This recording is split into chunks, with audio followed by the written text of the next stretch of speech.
Hi, sweeties. How are you doing? Welcome to Seminary. Thank you so much for the support. Hope you all are doing great.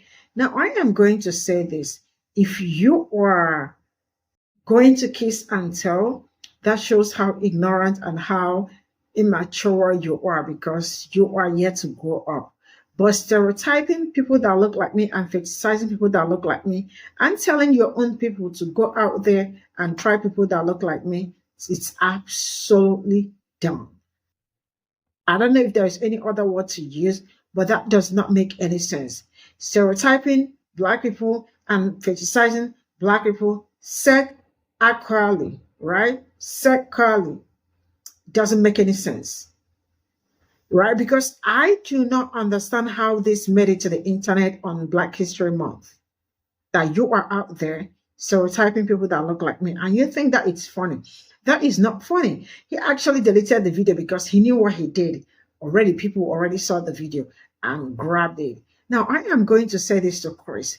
You are really a full mess. Like, it is that bad that you are doing it, but then coming out on the internet to tell the whole world that you are doing it doesn't make any sense. Nobody's actually judging you, but coming out here to say what you said is bad enough. And I do not think that I don't want to hear something like this. Just take this BS to your community. And I think that will be fine with me.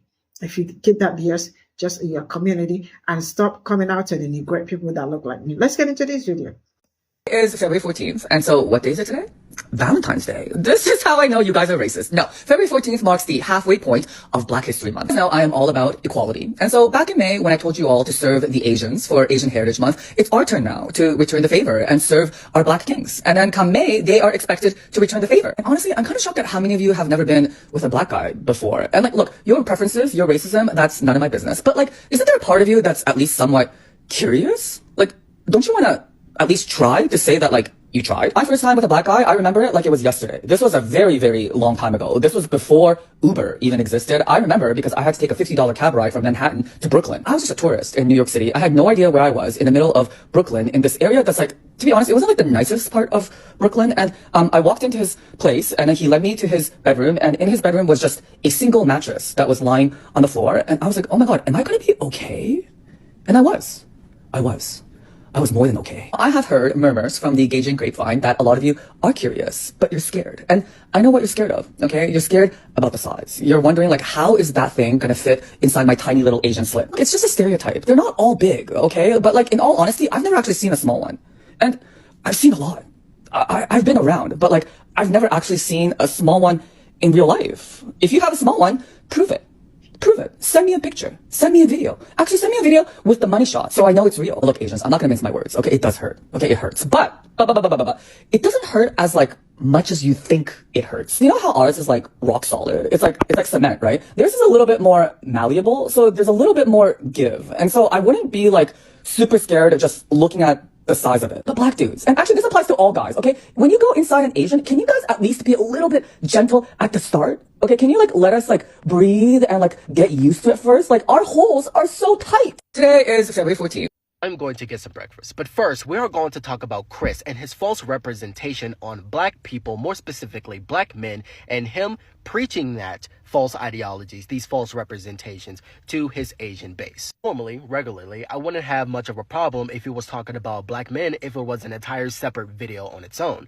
But since we are talking about Black history, that means we're talking about all Black people. Not just Black men, all Black people. Black women, Black men, gay Black people. We're talking about all of us. Just mentioning Black kings kind of separates everyone else from this video. You get what I'm coming from? Further on, I want to touch base on the topic returning the favor. Me, personally, I am a massive advocate for Black and Asian solidarity ever since I was a child, because my immediate family, my mom, my aunts, my uncles, even my great-grandparents who fought during the Civil Rights Movement, has taught me about the Yellow Peril movement, how some of the members in the Black Panther Party were Asians, and about, of course, Civil Rights Movement. They have taught me how some of their closest friends, their closest allies, were Asian people. Black and Asians joined together to fight for civil rights. But also, how Black people was fighting for Asians ever since the 1800s. Historically speaking, I will 100% stand with Asian people. Culturally speaking, however, now that's That's an amazing story on its own. People want to celebrate Black History Month and Asian American Pacific Islander Month,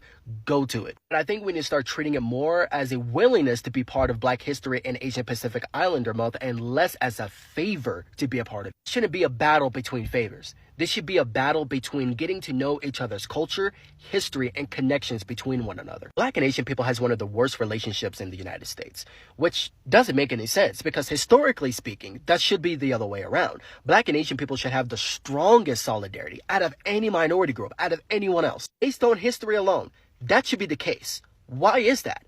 I know the answer, but do any of you? My great-grandparents, my great-aunts and uncles, they say this all the time. They do not understand how the relationship between Black and Asian people is so poor when Black and Asian people has been fighting for one another for centuries. My response to this is lack of education, mono-minority myth, corruption, white supremacy, internalized racism, and most importantly, propaganda. Take all of this under one olive branch and convince Black and Asian people that they are better as enemies rather than allies. Of course, you can do whatever you want with them. That gives you free range to control Asians and Black people. Another thing that plenty of people do not understand is that Asians are not a collective. What do I mean by this? All Asians are not the same. There are Hmongs, Karens, Cambodians, Japanese, Chinese, Korean, Mongol, Tibetans, Yi, Yao, Mongolians, Kazakhs, Thai, Singaporean, Taiwanese, Philippines, Vietnamese, etc. The list goes on. Yes, there are Asian, but they have completely different traditions and cultures and history. Even though, yes, in the United States of America, they are an Asian community, but they are not the same as Black people when all of us are the same. Chris, I do appreciate I appreciate your highlights on Black History Month. However, what I do not appreciate is the glorification, the sexualization, and the fetishization on Black men. I do not like that at all. There is more to Black people, to Black men, than what we have down there. Black men and Black women get fetishized and sexualized, not just in the United States of America, but all over the world. You are an Asian person and an Asian man. You should know better. Because if I'm not mistaken, there's a false stereotype on Asian men having small and Asian women are submissive and obedient, which is a complete fucking lie. You could have said anything else. You could have said that Black men are really good partners. They're very protective over their families, their friends, their lovers. They're naturally more confident and more masculine within themselves. Black men are very romantic and strong, and from what I've seen, that includes myself, I see it all the time in Black men. Most importantly, you could have mentioned the Black and Asian solidarity, the Black and Asian history, and to top it all off, the cultural exchange between Black and Asian people. I have tons of stories with my Asian friends and my Asian relationships in the past where we have exchanged not only history, but so much culture and foods between one another that it almost seemed like a goddamn fairy tale. For example, I made a group of Taiwanese friends, and this one girl in particular, who I will not mention, was stunning, was absolutely stunning. She was a magnificent, strong, and intelligent individual. She was absolutely beautiful. She's from Taiwan. I met her here in the United States, and we spent a lot of time together. She was very educated on Black people and Black culture and Black history. This heightened my respect for her even more. So I decided, hang on, we should teach each other more about each other's culture and our history, because I'm very fascinated. Reading about Taiwanese history over the internet is one thing, but having someone from Taiwan to learn about it from is so much better. We're just sharing each other's history. We noticed that Taiwanese culture and Black culture do have a lot of similarities. Further on, we decided to combine each other's cultural foods. So she came over to my place one time and she made scallion pancakes. And for those who don't know what that is a traditional Taiwanese dish. It's a traditional Taiwanese food. She made scallion pancakes and I made fried catfish. Y'all know where this is going? Side note, Taiwanese people can eat. They can eat. And us Black people, we could definitely do the same thing. So I'm like, this is already going so well. She made xiaolong bao, and I made double eggs and baked mac and cheese.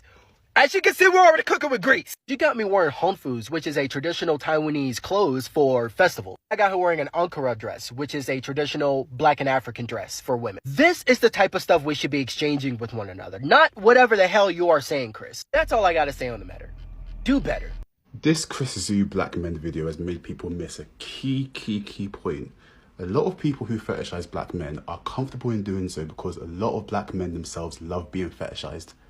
I'll say it again. A lot of Black men themselves love being fetishized. The amount of stories that I've heard, the amount of dates that I've been on that I've had to cut off and block because they've asked me stupid questions like, are you into race play? I'm like, for you to even ask me that, you must have been with a Black man who has been into that, who's allowed you to say the M-word, who's allowed you to fetishize them only for their body.